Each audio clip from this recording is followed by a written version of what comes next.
Hello! I'm pretty sure it's Monday because I had Monday stuff to do already today, so that's how I know that. So welcome back. Last time I don't know, those of you that are following the Ahmaud Arbery case, you're probably still trying to put the pieces of your skull together because every 2 minutes it gets even more ridiculously awful and our heads explode.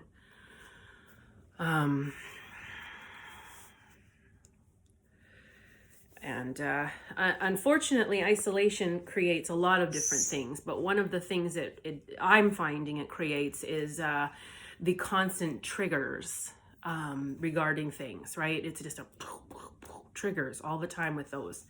And this case has just exploded my triggers. I may have been having dreams of flashbacks of all kinds of racial crap that I have gone through in my life. And I really appreciate the feedback from my last video. I appreciate it because I know that you guys are just like on it. And that's wonderful because that's how we make change. And I know change is excruciatingly uncomfortable, but if it isn't uncomfortable, it's just status quo, nothing's happening. And I will share another story for you because in all our efforts to become more empathetic and sympathetic to each other and other people's struggles, how we do that in life is we share. And that's why I'm doing this. So this was not long ago. This was actually last year, the end of last year.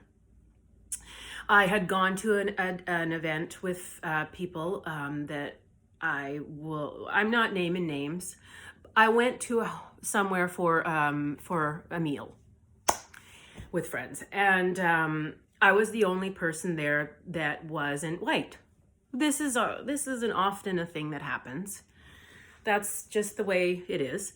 And somebody started telling a story and they used an excruciatingly inappropriate racial term to describe a family. The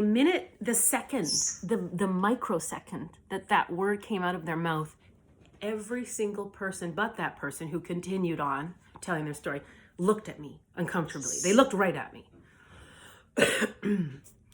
So here's the thing. Why does it have to be me that corrects that behavior?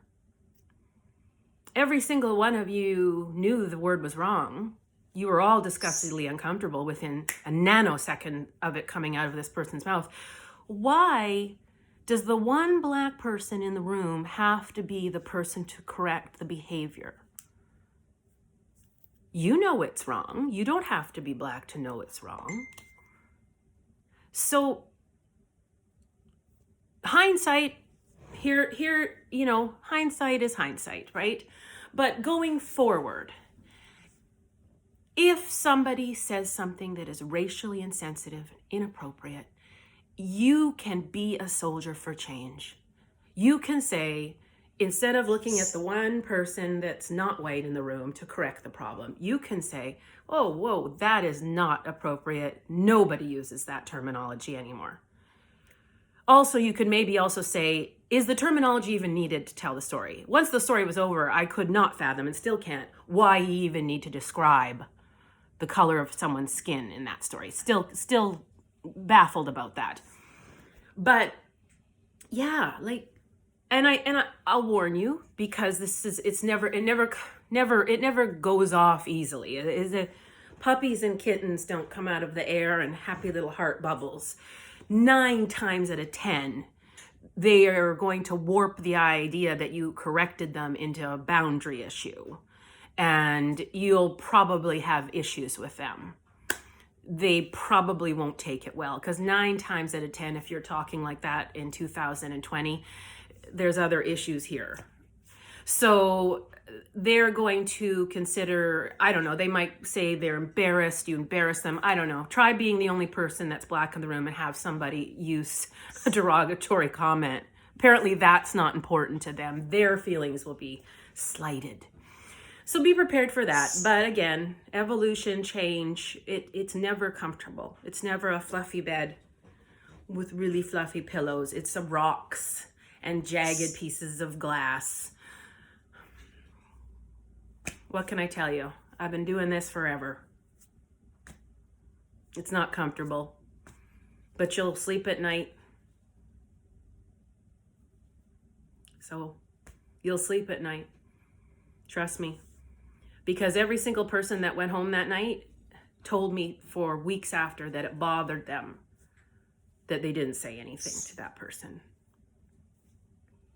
So what can I say? Good night's sleep and a somewhat severed relationship with a person who probably doesn't deserve your time in the first place. You make the decision, right? You weigh that and see how that works for you. I will say that my BFF has been being that person since we were probably 5.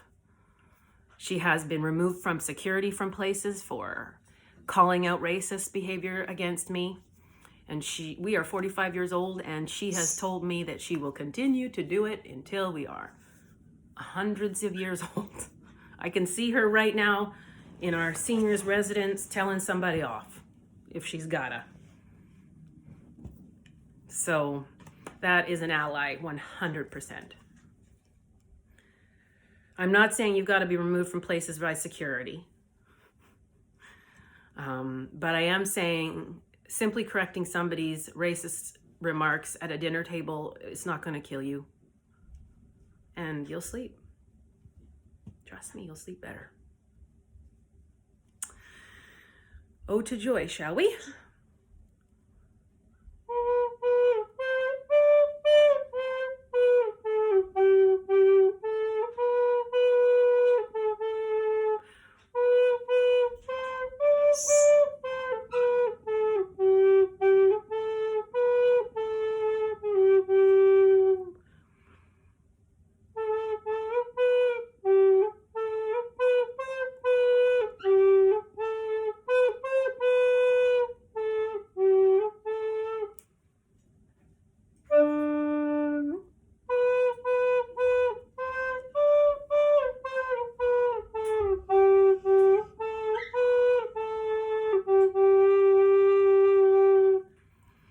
Oh, Lodi, how you vex me. Now he's nice. Have a good Monday. I don't know about any of you, but my house is like an episode of Chopped because I'm trying to stretch going to the grocery store till I absolutely have to. So on tonight's episode of Chopped, look in your basket. I have half a loaf of French bread, 4 eggs, about 5 potatoes, 2 heads of cabbage that have seen better days, and 2 cups of green lentils. Let the magic begin.